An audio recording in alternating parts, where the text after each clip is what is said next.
Paroles semées, paroles partagées. Une émission de Marc Thomas.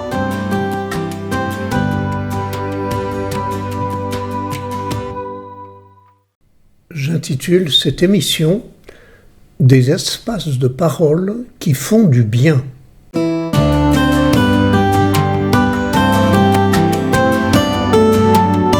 Écho du monde. C'est souvent difficile de se parler, dans nos familles, avec nos voisins. Tant de paroles blessantes ou toxiques, les reproches, les jugements, les moqueries, le l'a dit l'a fait, les rumeurs. Au travail ou dans nos associations ou nos collectivités, tant de tensions, des conflits larvés, des méfiances, des dénonciations. Dans la société ou sur les réseaux sociaux, tant d'invectives, du chacun pour soi, des insultes, des moi d'abord écrasants ou violents, où l'autre a toujours tort. Alors, où pouvons-nous trouver des espaces de parole respectueux, empathiques et bienveillants? Où trouver des personnes de confiance? Nous en avons sûrement déjà trouvé dans nos familles, parmi nos amis, nos collègues, nos voisins. Ces personnes bienveillantes qui savent écouter et qui m'accueillent sans me juger, sans juger l'autre non plus. Il y a aussi des associations, des professionnels de l'écoute, dont le rôle est de m'écouter, de m'accompagner, pour me permettre de m'exprimer, de canaliser mes émotions. Aujourd'hui, je voudrais aussi vous faire entendre les témoignages de personnes qui participent à des groupes de parole. Une fois par mois, dans divers coins de l'île, groupes de parole que j'ai proposés dans le cadre de mes activités sous le titre « Paroles semées, être soi au milieu des autres ». C'est tout un programme.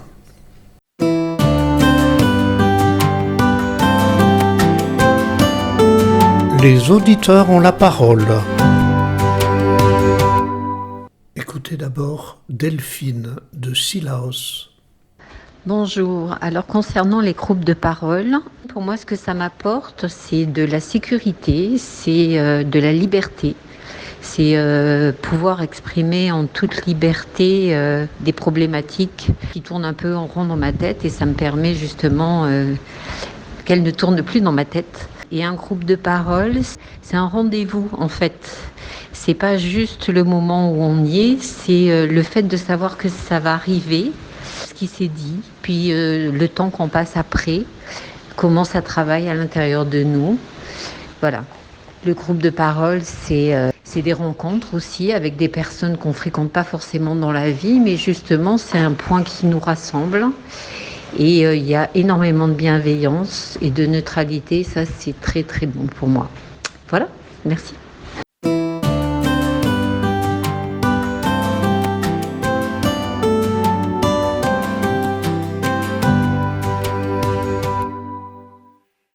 Bonjour, je suis Marie-Laure de Brapanon.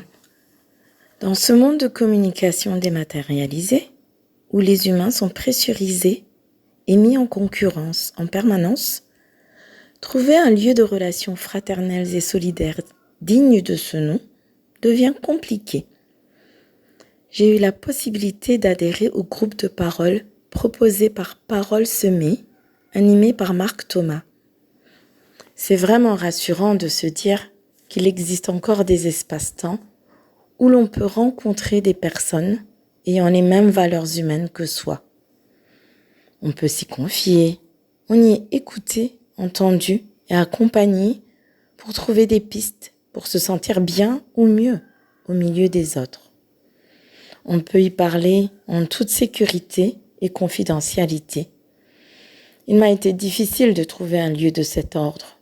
Merci à ce groupe donc, d'où je ressors réconciliée avec l'humanité et qui me permet de me ressourcer et avancer tel que je suis pour mieux faire face aux vicissitudes de la vie. J'espère revoir avec plaisir les personnes du groupe à la rentrée, voire faire la connaissance de nouvelles recrues.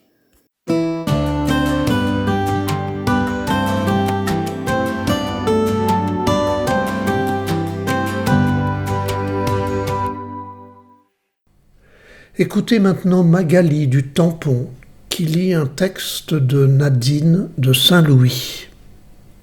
Le groupe de parole auquel je participe m'apporte personnellement beaucoup de choses.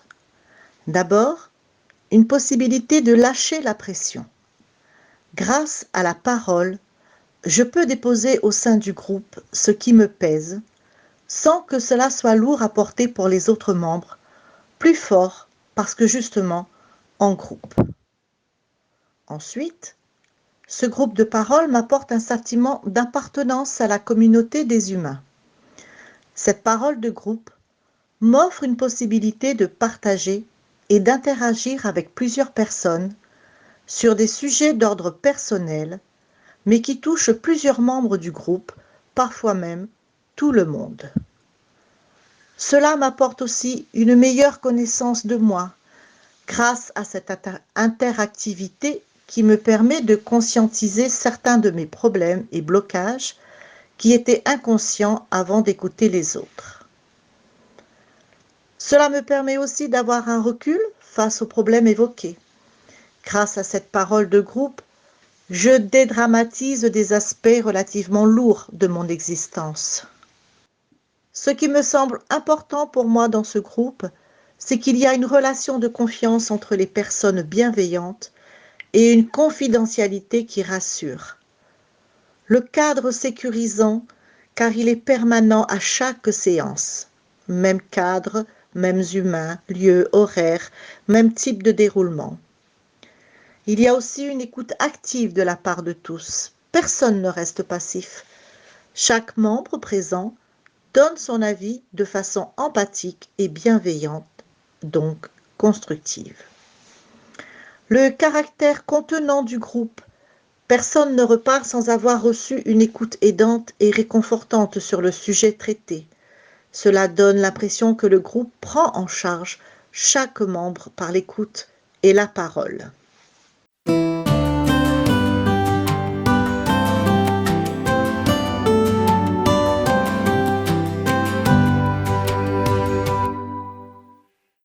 Écoutez encore Fabiola de la Montagne à Saint-Denis. Avec la société dans laquelle nous vivons actuellement, si nous ne dégageons pas du temps pour se parler, réfléchir, échanger, avoir les opinions, les réflexions des autres, nous courons vers les hôpitaux psychiatriques. Notre corps a-t-il besoin de médicaments ou est-ce notre âme qui a besoin de se forger ?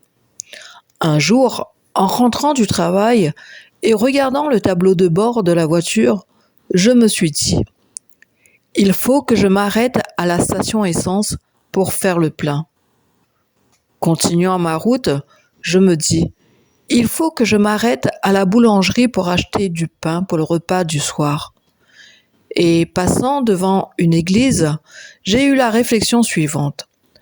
On nourrit les biens matériels, la voiture qui a besoin de carburant, on nourrit notre corps en achetant du pain. Et notre âme, n'a-t-elle pas besoin de se restaurer avant de rentrer à la maison ? Il est vrai qu'après une journée, nous avons un besoin absolu de nous retrouver face à notre Créateur. Et il est aussi une nécessité, une fois dans le mois, de faire le point avec d'autres personnes. Des personnes qui n'ont pas la même conviction que nous. Ces personnes sont neutres à notre histoire. Elles nous apportent donc un autre regard sur notre manière de penser, de voir, de vivre des situations. Il n'y a pas de jugement. Et si un jugement intervient dans notre discours, nous sommes vite repris par Marc Thomas. Dans son intervention, il va nous dire « Là, je sens du jugement. Comment peux-tu le formuler différemment ?» Il nous laisse un temps de réflexion et demande l'avis des autres. C'est incroyable de voir qu'un seul mot peut avoir différentes opinions. Tout le monde ne pense pas pareil. Chaque personne est différente.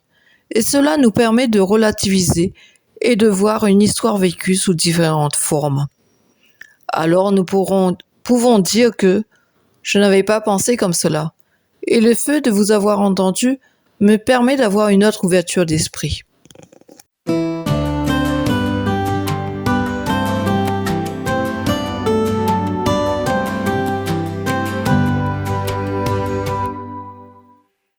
Enfin, écoutez Isabelle, de la Plaine des Palmistes. Bien que ce soit un lieu laïque, ce groupe de parole est un lieu où je retrouve ce qui se rapproche le plus de ce que j'ai compris de l'évangile de Jésus. Accueil, écoute vraie, respect de soi et de l'autre. Une parole de l'évangile lue le 16 juin l'illustre pour moi. Je vais vous la lire. Par de nombreuses paraboles semblables, Jésus leur annonçait la parole dans la mesure où ils étaient capables de l'entendre. C'est Marc 4, 33. Et nous sommes aimés, je suis aimé tel que je suis, par Jésus, par mon Père, notre Père. En ce lieu, je retrouve le respect de mon rythme, de qui je suis en entier. Je retrouve une écoute vraie, des échanges simples, un climat serein. Le créneau est fixe. Le cadre étant posé dès le début, je peux m'exprimer sans complexe, sans frein. C'est également un lieu d'encouragement, de soutien vrai. Et l'autre est important également dans ce lieu. L'éducation que j'ai reçue était tournée vers l'autre. Mais apprendre ses limites pour aider l'autre est aussi important. Ce lieu me permet de repérer mes limites afin d'être celle que je suis auprès des autres. C'est un lieu où je peux me ressourcer avant ou après avoir aidé quelqu'un. Ce que j'apprécie aussi est que nous avançons ensemble.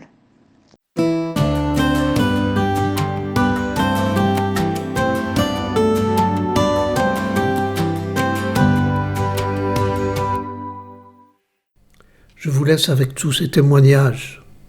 Vous avez envie, vous aussi, de trouver des groupes de parole de ce type? Eh bien, cherchez quelques personnes autour de vous, faites-moi signe éventuellement, soit par mail à l'adresse suivante, parole au singulier, donc parole, _semee, S-E-M-E-E, @orange.fr, soit par téléphone ou WhatsApp au 06 93 419 662. Je répète, 06 93 419 662.